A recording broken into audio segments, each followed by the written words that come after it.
मैं आपको बताऊंगा कि क्या आपके लिए राइनोप्लास्टी जरूरी है या फायदेमंद है या नहीं।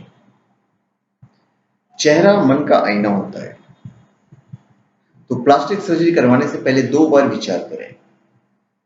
जरा सी चूक चेहरे पर उम्र भर के निशान छोड़ सकती है। तो प्लास्टिक सर्जरी करवाने से पहले सभी जरूरी बातों का ध्यान रखना बहुत जरूरी होता है। इस बात को लेकर आप पूरी तरह से आश्वस्त हो जाएं कि आपको प्लास्टिक सर्जरी की जरूरत है या नहीं। राइनोप्लास्टी एक कॉस्मेटिक सर्जरी है जिसमें नाक को नया आकार और रूप दिया जाता है। राइनोप्लास्टी के जरिए खूबसूरत नाक पा सकते हैं। राइनोप्लास्टी में नाक की टिप, ब्रिज, चपटी, मोटी, छोटी, लंबी और सभी प्रकार की कमियों को दूर किया जा सकता है। इसमें बोन ग्राफ्ट या कार्टिलेज ग्राफ्ट दोनों किया जा सकता है। सर्जरी के दौरान डॉक्टर एक चीरा लगाते हैं जिससे वे उन हड्डियों और कार्टिलेज तक पहुंच सकें जो नाक को सपोर्ट करती है। यह चीरा इस तरह लगाया जाता है कि सर्जरी के बाद नजर नहीं आए।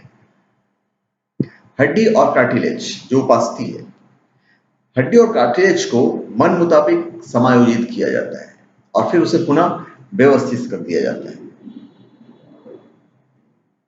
अभी सर्जरी के बाद क्या? नए आकार को सहारा देने के लिए नाक पर एक पट्टी लगा दी जाती है। 1 हफ्ते के बाद पट्टी हटाकर चेहरे पर सूजन आदि की जांच की जाती है। आपकी आंखों और नाक के पास के क्षेत्र में कुछ दिन तक सूजा हुआ लग सकता है। यह सूजन और खरोंच ठीक होने में 2 सप्ताह का वक्त लग सकता है। सर्जरी के कई दिनों बाद तक आपको अपना सिर ऊंचा रखना पड़ता है। इसके साथ ही आपको सलाह दी जाती है कि आप अपनी गतिविधियां भी कम रखें। अधिक शारीरिक श्रम की मांग करने वाले क्रियाकलापों में भी शामिल होने से आपको कुछ हफ्तों तक रुकना पड़ता है।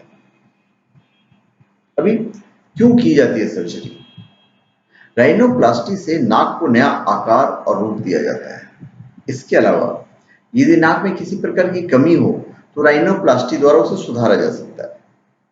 इसके साथ ही सर्जरी चेहरे के साथ नाक का बेहतर समायोजन बनाने के मकसद से भी कराई जा सकती है। सर्जरी के दौरान किए जाने वाले बदलावों से आपको कंजक्शन और सांस की समस्या से लड़ने में मदद मिलती है। अभी इसके जो नतीजे हैं वो भी जानना बहुत जरूरी है। मैं आपको इसके नतीजे बताता हूँ। सर्जरी का परिणाम इस बात पर निर्भर करता है कि आपके नाक में किस प्रकार के बदलाव किए गए हैं। इस सर्जरी के परिणाम अस्थायी होते हैं। हालांकि सर्जरी के बाद नाक पर किसी भी प्रकार की चोट लगने से इनमें बदलाव आने की आशंका से इनकार नहीं किया जा सकता। इस प्रकार की सर्जरी एक खास उम्र के बाद ही की जा सकती है, यानी महिलाओं में 15 से 16 वर्ष की उम्र के बाद ही यह सर्जरी की जा सकती है और पुरुषों में 17 से 18 के बाद ही नाक की सर्जरी के लिए तैयार होती है। अब इसके जो जोखिम है वो भी आपको पता होने चाहिए। अस्थायी सूजन के अलावा चेहरे पर खरोंच के निशान भी रह सकते हैं।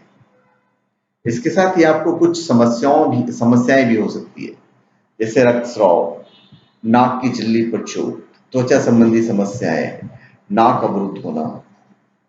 इसके अलावा यह भी संभव है कि सर्जरी के बाद भी आपको अपेक्षित परिणाम नहीं मिले। तो अपने चेहरे में किसी भी प्रकार का बदलाव लाने से पहले अच्छी तरह गंभीरता से जरूर विचार कर लें ताकि आपको जीवन भर परेशान नहीं होना। तो धन्यवाद। आप हमारे चैनल पे सब्सक्राइब करें और अपने कमेंट दीजिए। धन्यवाद।